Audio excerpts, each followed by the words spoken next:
Hello friends, आज हम लोग बिहार बोर्ड के सबसे बढ़िया विषय के बारे में जानने वाले हैं जो सबसे सबका फेवरेट होता है। और सबका फेवरेट जो संस्कृत विषय है वो हम लोग जानने वाले हैं संस्कृत, जिसका पहला नंबर एक्सरसाइज है मंगलम। मंगलम के बारे में आज हम लोग जानेंगे। मंगलम के पूरे थ्योरी हम लोग जान गए हैं, मंगलम के अर्थ और मंगलम के जितना श्लोक है साथ में व्याख्या के साथ हम लोग पूरा पढ़ लिए हैं। आज हम लोग उसके ऑब्जेक्टिव जानेंगे, पूरे क्वेश्चन आंसर जानेंगे। ऑब्जेक्टिव का ऑब्जेक्टिव सब्जेक्टिव जो होगा पूरा हम लोग जानते हैं, लेकिन इसमें हम लोग सिर्फ ऑब्जेक्टिव जानेंगे, क्वेश्चन और आंसर दोनों के साथ। कुछ तथ्य भी है उसे भी हम लोग क्लियर कर लेंगे। और आप सबको इतना बोलेंगे कि 2024 एग्जाम में जो ज्यादा नंबर लाने के जितने लोग सोच लिए हैं, जितने विद्यार्थी हैं जो 2024 में ज्यादा नंबर लाने के लिए सोचे हैं कि नहीं मेरा टारगेट है कि 400 प्लस लाना है, उनके लिए तो ये बोलेंगे कि मेरा वीडियो प्रत्येक वीडियो देखिए। जो प्रत्येक वीडियो अगर देखते हैं तो आप समझिए कि ये आप ही के लिए वीडियो बना है और आपके लिए वीडियो है। तो मुझे भी इतना विश्वास है कि ये वीडियो आपके लिए बिल्कुल खास बना के रखेंगे और फेवरेट बना के छोड़ देंगे। चलिए कोई बात ना, हम लोग जानेंगे इसके बारे में पूरे एक वीडियो में। पूरा ऑब्जेक्टिव, सारा ऑब्जेक्टिव प्रश्न उत्तर के साथ में जानेंगे। पहला नंबर एक्सरसाइज आपको मिल रहा है, यानी कि पहला नंबर एक्सरसाइज के हम लोग भी जानते हैं, यानी कि मंगलम हम जान जाएंगे। यह बिहार बोर्ड के संस्कृत के हम लोग जानेंगे 10th क्लास के।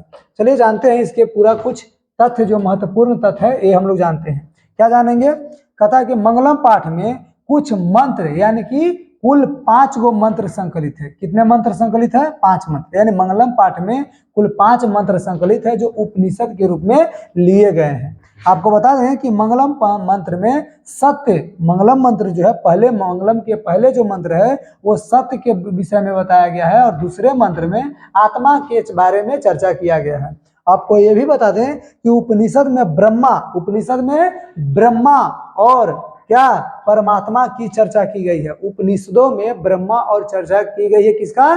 परमात्मा के। उपनिषद में दर्शन शास्त्र की सिद्धांत का ज्यादा वर्णन किया गया है। किसका वर्णन किया गया है? दर्शन शास्त्र के सिद्धांत का वर्णन किया गया है। आपको बता दें कि मंगलम पाठ जो है, मंगलम पाठ में मंत्र पदात्मक रूप से लिया गया है। नहीं, पदात्मक मतलब होता है क्या? इसके पदात्मक के मतलब होता है कविता के रूप में। क्या होता है? कविता के रूप में, श्लोक के रूप में। तो ये मंगलम जो है, मंगलम पाठ में मंत्र के रूप में यानी कि कविता के रूप में आपको ये लिया गया है, यानी कि पदात्मक इसमें है रूप। ठीक है। उसके बाद जाने कि संपूर्ण संसार यानी पूरा संसार जो है परमात्मा के द्वारा अनुशासित है, यानी शासित है। किसके द्वारा अनुशासित है? परमात्मा के द्वारा अनुशासित है। चलिए हम लोग अगला नंबर देखते हैं। इसमें कहता है कि सत्य का मुंह हिरण्मयेना पात्र से ढका हुआ है। सत्य का मुंह जो किसके से ढका हुआ है? हिरण्मयेना पात्र से ढका हुआ है। कहता है कि आत्मा सूक्ष्म से भी सूक्ष्म और अणु से भी छोटा है। आत्मा किससे छोटा है? अणु से भी छोटा, यानी सूक्ष्म से सूक्ष्म यानी छोटी से छोटी है। आत्मा जो है बड़ी से बड़ी यानी कि महान से भी महान है। आत्मा है जो बड़ी से बड़ी और महान से भी महान है। जानेंगे कि आत्मा परमात्मा के अंश है। आत्मा किसके अंश है? परमात्मा के अंश है। आत्मा जंतु के हृदय रूपी गुफा में वास करती है। आत्मा जो है जंतु के हृदय रूपी गुफा में वास करती है। आगे जानेंगे कि शोक रहित होकर के विद्वान लोग या मनुष्य जो है आत्मा को देख सकता है। शोक रहित होकर के आत्मा को देख सकता है मनुष्य या विद्वान लोग। कहता है जिसके ऊपर परमात्मा की कृपा हो, जिसके ऊपर परमात्मा की कृपा हो वही व्यक्ति आत्मा को देख सकता है। कहता है सत्य की सदा विजयी होती है, असत्य की नहीं। सत्य की सदा क्या होती है? विजयी होती है, असत्य की नहीं। अगली बात जानेंगे हम लोग कि सत्य से सदैव या सत्य से देवलोक के मार्ग प्राप्त होता है। सत्य से किसका मार्ग प्राप्त होता है? देवलोक के मार्ग प्राप्त होता है। नदियां अपने नाम रूप को छोड़ करके समुद्र में मिल जाती है। नदियां है जो अपने नाम रूप को छोड़ करके किसमें मिल जाती है? समुद्र में मिल जाती है। नदियां है जो अपने नाम रूप को छोड़ करके समुद्र में मिल जाती है। और आपको आगे भी बता दूं कि जितने महान ऋषिगण हैं और जितने महान विद्वान लोग जो हैं, इस सभी अपने नाम रूप को छोड़ करके और ईश्वर परमात्मा में मिल जाते हैं, यानी आत्मा में मिल जाते हैं। तथा विद्वान लोग अपने नाम रूप को छोड़ करके भक्ति और विमुक्त हो जाते हैं, अर्थात परमात्मा में मिल जाते हैं। जितने विद्वान लोग यानी ऋषिगण भी हैं वो अपने नाम रूप छोड़ करके किसमें मिल जाते हैं? परमात्मा में मिल जाते हैं। और नदियां हैं जो अपने नाम रूप को छोड़ करके समुद्र में मिल जाती है। इस प्रकार के आपको ऑब्जेक्टिव क्वेश्चन बहुत सारे मिलेंगे और उन सबको हम लोग क्लियर करते जाएंगे। कहता कि वेद को जानने वाला पुरुष महान होता है। वेद को जानने वाला पुरुष क्या होता है? महान होता है। आगे हम लोग जानेंगे कि जो पुरुष परमात्मा को जान लेता है वह मृत्यु को पार कर जाता है। जो पुरुष परमात्मा को जान लेता है वो किसको पार कर जाता है? मृत्यु को पार कर जाता है। ये भी आपको ऑब्जेक्टिव में आ जाएगा। पता है उपनिषद के लेखक महर्षि वेद व्यास जी हैं। उपनिषद के लेखक कौन है? महर्षि वेद व्यास जी हैं। और आपको ये भी बता दूं कि उपनिषद के लेखक महर्षि वेद व्यास जी हैं और उपनिषद जो है उसी से लिया गया है जो मंगलम के 5 श्लोक लिया गया है। उपनिषद से ही मंगलम के 5 श्लोक लिए गए हैं और उप मंगलम का भी लेखक कौन हुए? महर्षि वेद व्यास जी हुए। कौन हुए? महर्षि वेद व्यास जी हुए। चलिए यहाँ से हम लोग बिल्कुल जोश में हम चलेंगे, पूरे ऑब्जेक्टिव क्वेश्चन देखते चलेंगे। सबसे पहले देखेंगे कि मंगलम पाठ के रचनाकार कौन है? मंगलम पाठ के रचनाकार कौन है? तो मंगलम पाठ के रचनाकार कौन है? माघ है, कालिदास है, भास है और वेद व्यास है। तो मंगलम पाठ के रचनाकार जो है ये कौन है? महर्षि वेद व्यास जी है। मंगलम पाठ के रचनाकार कौन है? महर्षि वेद व्यास जी है। मंगलम पाठ के रचनाकार कौन है? महर्षि वेद व्यास जी हैं। अगला नंबर क्वेश्चन हम लोग जानेंगे बाबू कि मंगलम पाठ के रचनाकार कौन है, यानी उपनिषद के रचनाकार कौन है? उपनिषद के रचनाकार कौन है? कालिदास है, वाल्मीकि जी हैं, वेद व्यास है या तुलसी जी हैं? काली उपनिषद के रचनाकार कौन है? उपनिषद के लेखक कौन है? उपनिषद के लेखक कौन है? तो महर्षि वेद व्यास जी हैं। कौन है? महर्षि वेद व्यास जी हैं। कौन है? महर्षि वेद व्यास जी हैं। उपनिषद के रचनाकार महर्षि वेद व्यास जी हैं। अगला नंबर हम लोग जानेंगे, क्या जानेंगे कि मंगलम पाठ में किस प्रकार की मंत्र है? मंगलम पाठ में किस प्रकार की मंत्र है? पदात्मक है, गद्यात्मक है और संकलात्मक है या नाटक है? ये आपको इसमें देखना है कि मंगलम पाठ में किस प्रकार के मंत्र है। तब पदात्मक है यानी श्लोक के रूप में है, कविता के रूप में है। गद्यात्मक मतलब होता है कहानी के रूप में, पदात्मक मतलब होता है श्लोक या कविता के रूप में। तो मंगलम पाठ में किस प्रकार के मंत्र है? पदात्मक है यानी कि कविता के रूप में है, श्लोक के रूप में है। क्लियर? अगला नंबर जानेंगे, उपनिषद किसका सिद्धांत प्रकट करता है? उपनिषद है जो किसका सिद्धांत प्रकट करता है? उपनिषद है जो किसका सिद्धांत प्रकट करता है? पुराण का, दर्शन का, ईश्वर का या आत्मा का? किसका करता है? तो दर्शन का करता है। किसका करता है? दर्शन का। उपनिषद है जो किसका सिद्धांत प्रकट करता है? तो दर्शन का सिद्धांत प्रकट करता है। किसका सिद्धांत प्रकट करता है? तो दर्शन का सिद्धांत को प्रकट करता है। कहता है कि किसे बस में नहीं किया जा सकता? किसको बस में नहीं किया जा सकता? आत्मा के, परमात्मा के, सिंह के या विद्या के? आत्मा के, परमात्मा के, सिंह के या विद्या के? तो किसे बस में नहीं किया जा सकता? आत्मा को बस में नहीं किया जा सकता। आत्मा है जो किसी के बस में नहीं होता, यानी आत्मा को बस में नहीं किया जा सकता। 7वां नंबर हम लोग क्वेश्चन जानेंगे कि मंगलम पाठ कहाँ से संकलित है? मंगलम पाठ जो है वो कहाँ से संकलित है? मंगलम पाठ कहाँ से संकलित है? तो मंगलम पाठ उपनिषद से, पुराण से, उपनिषद से या वेद से? हम लोग जाने कि वेद से, पुराण से, उपनिषद से या वेदांग से? तो ये हम लोग जानेंगे कि ये वेद से संकलित है। कहाँ से संकलित है? वेद से संकलित है। कहाँ से संकलित है? वेद से संकलित है। मंगलम पाठ है, सॉरी, ये उपनिषद से संकलित है। कहाँ से संकलित है? उपनिषद से। मंगलम पाठ है कहाँ से संकलित है? तो ये उपनिषद से संकलित है। कहाँ से संकलित है? उपनिषद से संकलित है। मंगलम पाठ है ये कहाँ से संकलित है? उपनिषद से संकलित है। कहाँ से संकलित है? उपनिषद से संकलित है। अगला नंबर हम लोग जानेंगे 8वां नंबर, महान से भी महान क्या होता है? महान से भी महान क्या होता है? आत्मा होता है, देवता होता है, ऋषि होता है या दानव होता है?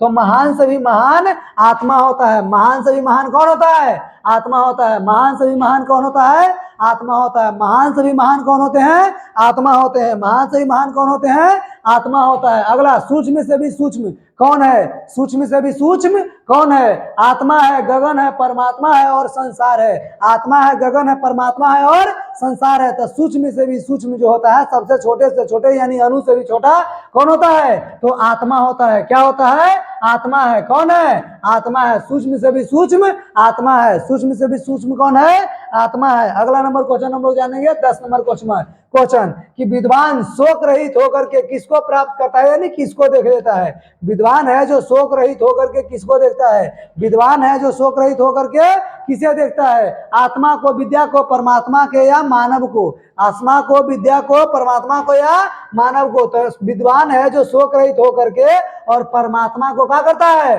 देखता है। विद्वान लोग शोक रहित होकर के या ऋषि लोग जो है शोक रहित होकर के और परमात्मा को प्राप्त करते हैं, यानी परमात्मा को देखते हैं। क्लियर? अगला नंबर क्वेश्चन देखेंगे हम लोग, जो कहता है 11 नंबर क्वेश्चन कि सत्य से किसका रास्ता प्राप्त होता है, यानी कि सत्य से किसका रास्ता खुलता है। सत्य से किसका रास्ता एकदम खुल जाता है, किसका मार्ग खुलता है? घर का, देवलोक का, विद्यालय का या युद्ध का? तो सत्य से किसका रास्ता खुलता है? तो ये खुलता है बाबू देवलोक का। किसका खुलता है? देवलोक का खुलता है। किसका खुलता है? देवलोक का। सत्य से किसका रास्ता खुलता है? देवलोक का खुलता है। सत्य से किसका रास्ता खुलता है? देवलोक का खुलता है। अगला नंबर, यह संपूर्ण संसार किसके द्वारा अनुशासित है? यह संपूर्ण यानी पूरा सृष्टि जो है, पूरा पृथ्वी जो है, ये किसके द्वारा अनुशासित है? तो ये किसके द्वारा अनुशासित है? तो ये परमात्मा के द्वारा अनुशासित है, यानी ईश्वर के द्वारा अनुशासित है। ये संपूर्ण सृष्टि, संपूर्ण संसार जो है किसके द्वारा अनुशासित है? परमात्मा के द्वारा अनुशासित है। किसके द्वारा अनुशासित है? परमात्मा के द्वारा अनुशासित है। ये पूरा सृष्टि जो है, पूरा संसार जो है परमात्मा के द्वारा अनुशासित है। अगला नंबर जानेंगे, 13 नंबर कहता है कि वेदा हेमंत पुरुषम महानतम। इस तरह के जो हम लोग अति पढ़े हैं, श्लोक पढ़े, ये कहाँ से लिया गया है, यानी किस मंत्र से या किस उपनिषद से लिया गया है? यह मंत्र जो है किस उपनिषद से लिया गया है? कहता है 13 नंबर क्वेश्चन का कि ये उपनिषद जो है, ये मंत्र जो है किस उपनिषद से लिया गया है? किस उपनिषद से लिया गया है? तो किस उपनिषद से लिया गया है? ये श्वेताश्वर उपनिषद से लिया गया है। 2 नंबर यानी बी नंबर में हो जाएगा। श्वेताश्वर उपनिषद से लिया गया है। कहां से लिया गया है? श्वेताश्वर उपनिषद से लिया गया है। कहां से लिया गया है? श्वेताश्वर उपनिषद से लिया गया है। अगला नंबर, अनोर्नियाना महतो महियांतम मंत्र जो है किस उपनिषद से लिया गया है? अनोर्नियाना महतो महियान जो है, ये उपनिषद किस उपनिषद से लिया गया है? यह मंत्र जो है किस उपनिषद से लिया गया है? तो यह मंत्र जो है किस उपनिषद से? कंठोपनिषद से लिया गया है। कहां से लिया गया है? कंठोपनिषद से लिया गया है। अनोर्नियाना महतो महियान जो है किस उपनिषद से लिया गया है? तो ये कंठोपनिषद से लिया गया है। अगला नंबर क्वेश्चन हम लोग जानेंगे कि नदियां नाम रूप को छोड़कर किसमें मिल जाती है? नदियां है जो अपने नाम रूप छोड़ करके किसमें मिल जाती है? समुद्र में, मानसरोवर में, तालाब में या झील में। तो नदियां है जो अपने नाम रूप को छोड़ करके और समुद्र में मिल जाती है। किसमें मिल जाती है? समुद्र में मिल जाती है। नदियां है जो अपने नाम रूप को छोड़ करके और समुद्र में मिल जाती है। नदियां है जो अपने नाम रूप को छोड़ करके किसमें मिल जाती है? समुद्र में मिल जाती है। नदियां है जो अपने नाम रूप छोड़ करके कहाँ मिल जाती है? समुद्र में मिल जाती है। अगला नंबर, किसकी विजयी नहीं होती है? किसकी जीत नहीं होती है? विजयी के मतलब जीत होता है, तो किसकी जीत नहीं होती है? सत्य की, असत्य की, धर्म का या सत्य और असत्य दोनों का। तो किसकी विजयी नहीं होती है? तो किसकी विजयी नहीं होती है? तो असत्य की विजयी नहीं होती है, यानी सत्य की विजयी होती है, असत्य की विजयी नहीं होती है। सत्य की जीत होती है, असत्य की जीत नहीं होती है। तो किसकी विजयी नहीं होती है? असत्य की विजयी नहीं होती है।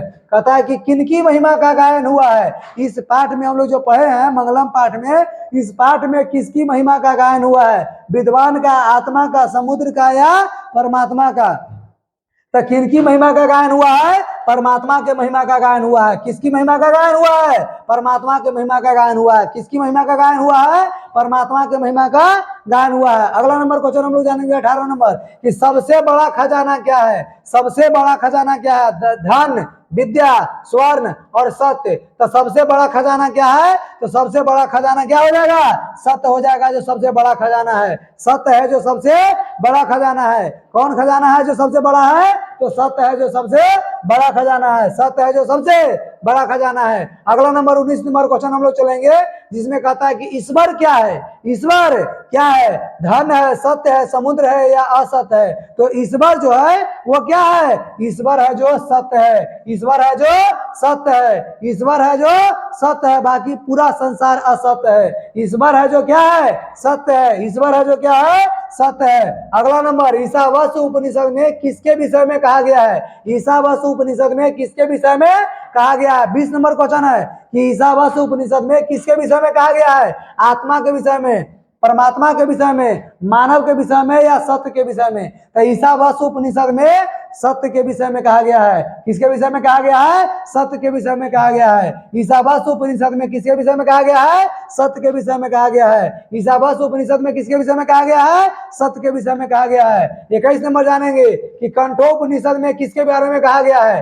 कंठोपनिषद में किसके विषय में कहा गया है? तो ये बात जानेंगे परमात्मा, मोक्ष और माया मोह और धन के विषय में। तो ये हम लोग जानेंगे कंठोपनिषद में किसके बारे में कहा गया है? तो मोक्ष के बारे में कहा गया है। किसके बारे में कहा गया है?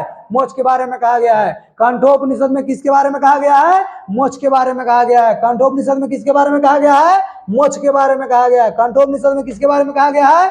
मोक्ष के बारे में कहा गया है। 22 नंबर क्वेश्चन जानेंगे कि श्वेताश्वर उपनिषद में किसके बारे में कहा गया है? श्वेताश्वर उपनिषद में किसके बारे में कहा गया है? श्वेताश्वर उपनिषद में किसके बारे में कहा गया है? परमात्मा के बारे में, आत्मा के बारे में, विद्वान या नदियां के बारे में?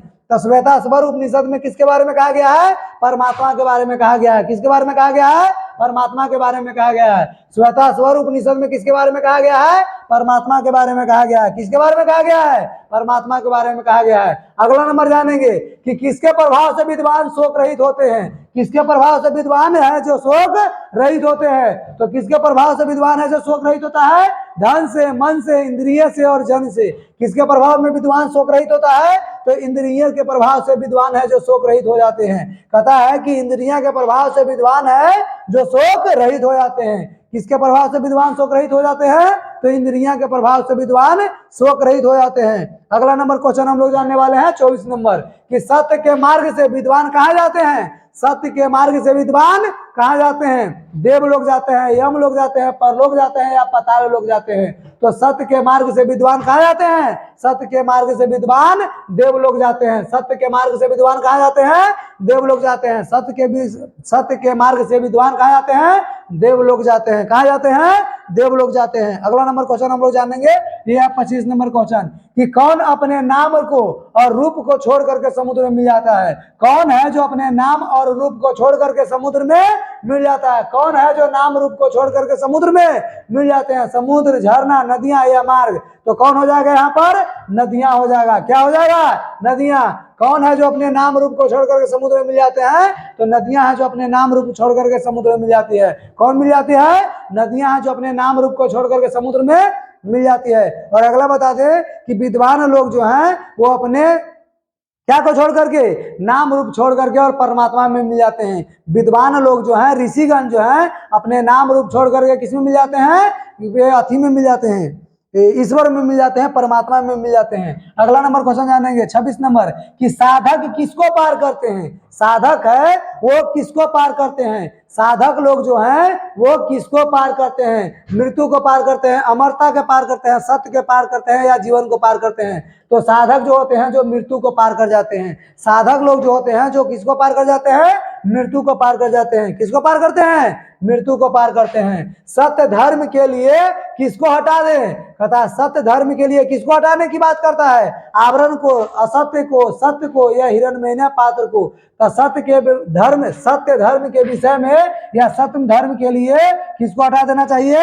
ये कहता है कि हिरण्मय पात्र को हटा देना चाहिए। किसको हटाने की बात करता है? हिरण्मय पात्र को, जिसको हम लोग बोलते हैं कि हिरण्मय पात्रेण सतस्य पीतम मुखम, यानी कि सोने जैसे पात्र जो है उसको हटा देते हैं जिससे सत्य हमको स्पष्ट रूप से दिखाई देता है। यानी सत्य को जानने के लिए सोने जैसे पात्र को हटाने की बात करता है। अगला नंबर क्वेश्चन जानेंगे कि सत्य का मुख किस पात्र से ढका हुआ है? तो स्वर्ण से, शास्त्र से, शस्त्र से, शास्त्र से या विद्या से? स्वर्ण मतलब सोना होता है, शस्त्र मतलब होता है बाबू जो तलवार भाला चलाने वाला होता है वो, शास्त्र मतलब होता है पोथी पत्र जो हम लोग जानते हैं रामायण महाभारत के बारे में वो, और विद्या का मतलब होता है ज्ञान। तो हम लोग जानते हैं कि सत्य का मुख जो है किस पात्र से ढका हुआ है? तो सोने जैसे आवरण के पात्र से ढका हुआ है, सोने जैसे बर्तन से ढका हुआ है। सत्य का मुख किस पात्र से ढका हुआ है? तो किससे ढका हुआ है? तो सोने जैसे आवरण से ढका हुआ है। किस पात्र से?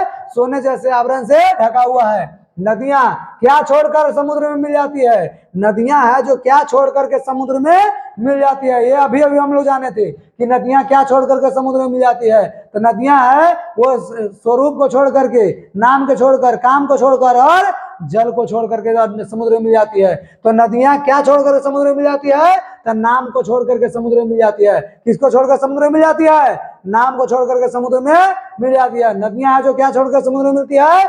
नाम को छोड़ करके समुद्र में मिलती है। क्लियर? अगला नंबर क्वेश्चन हम लोग जानेंगे कि प्राणियों के हृदय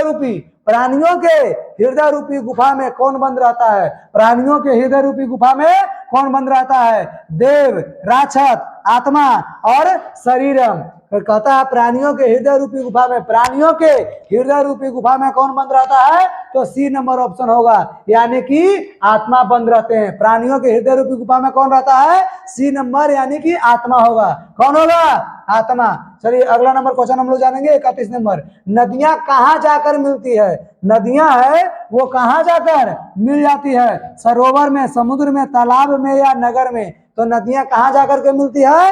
ये हम लोग जानेंगे कि समुद्र में मिल जाती है। किस में मिलती है? समुद्र में। नदियां कहाँ जाकर मिलती है? समुद्र में। अभी बताए थे कि नदियां हैं जो अपने नाम रूप को छोड़ करके कहाँ मिल जाती है? समुद्र में मिल जाती है। नदियां हैं जो अपने नाम रूप को छोड़ करके कहाँ मिल जाती है? समुद्र में मिल जाती है। नदियां हैं जो अपने नाम रूप छोड़ कर कहाँ मिल जाती है? तो समुद्र में मिल जाती है। कहाँ मिल जाती है? समुद्र में मिल जाती है। अगला नंबर क्वेश्चन, किसकी जय होती है? जय के मतलब जीत होता है, यानी विजय होती है। तो कहता है कि किसकी जय होती है, किसकी विजय होती है, किसकी जीत होती है? क्रोध के, मोह के, सत्य के और असत्य की। तो हम लोग जानेंगे कि किसकी जीत होती है? तो ये सत्य की जीत होती है। किसकी जीत होती है? सत्य की जीत होती है। किसकी जीत होती है? सत्य की जय होती है। किसकी जय होती है? सत्य की जय होती है। किसका मुख सोने के पात्र से ढका हुआ है? किसका मुख है जो सोने के पात्र से ढका हुआ है, नहीं बंद है? सत्य का, असत्य का, दर्शन का या मानव का? तो किसका मुख है जो सोने के पात्र से बंद है? तो ये हो जाएगा सत्य का मुख है जो सोने जैसे पात्र से ढका हुआ है। यानी हिरणमय न पात्र न सत्य में, तो यानी हिरणमय न पात्र न, यानी सोने जैसे पात्र से सत्य का मुख है जो क्या है? ढका हुआ है। सोने जैसे पात्र से जो है वो क्या ढका हुआ है? सोने जैसे पात्र से सत्य का मुंह ढका हुआ है। अगला नंबर हम लोग जानेंगे कि ब्राह्मण का मुख किससे ढका हुआ है? रुपया से, लोहा से, सोना से या मिट्टी से? ब्राह्मण का मुख है जो किससे ढका हुआ है? तो ये सोने से जैसे पात्र से ढका हुआ है। किससे ढका हुआ है? सोने से ढका हुआ है। कहता है कि ब्राह्मण का मुख है जो किससे ढका होता है? सोने से ढका होता है। ब्राह्मण का मतलब होता है सत्य, तो सत्य का मुख किससे ढका होता है? सोने जैसे पात्र से ढका होता है। किससे ढका होता है? सोने जैसे पात्र से ढका होता है। चलिए आगे हम लोग जानेंगे 35 नंबर कि विद्वान अपना नाम रूप को छोड़ करके, विद्वान अपना नाम को छोड़ करके किस में मिल जाते हैं? तो विद्वान और ऋषिगण जो है अपने नाम रूप को छोड़ करके और परमात्मा में मिल जाते हैं। किस में मिल जाते हैं? परमात्मा में मिल जाते हैं। कहता है कि विद्वान लोग जो है, ऋषिगण है जो अपने नाम रूप को छोड़ करके और परमात्मा में मिल जाते हैं। और नदियां हैं जो अपने नाम रूप को छोड़ करके समुद्र में मिल जाती है। नदियां हैं जो अपने नाम रूप को छोड़ करके समुद्र में मिल जाती है। और विद्वान लोग, ऋषिगण जो है अपने नाम रूप को छोड़ करके और परमात्मा में, ईश्वर में मिल जाते हैं। क्लियर? अगला नंबर क्वेश्चन जानेंगे कि ऋषि लोग देवलोक की प्राप्ति के लिए किस मार्ग को अपनाते हैं? ऋषि लोग जो विद्वान लोग होते हैं वो देवलोक के प्राप्ति के लिए किस मार्ग को अपनाते हैं? जल मार्ग को, सत्य मार्ग के, वायु मार्ग को या असत्य मार्ग को? तो ऋषिगण देवलोक के प्राप्ति के लिए किस रास्ते को अपनाते हैं? तो सत्य के मार्ग को अपनाते हैं। किस मार्ग को अपनाते हैं? सत्य के मार्ग को अपनाते हैं। जितना ऋषिगण है, विद्वान लोग, वो देवलोक को प्राप्त करने के लिए किस मार्ग को अपनाते हैं? तो सत्य का मार्ग को अपनाते हैं। अगला नंबर हम लोग क्वेश्चन जानेंगे 37 नंबर कि हिरणमयेन पात्रेण सतस्य धर्माय दृष्ट है, यानी किस उपनिषद का मंत्र है?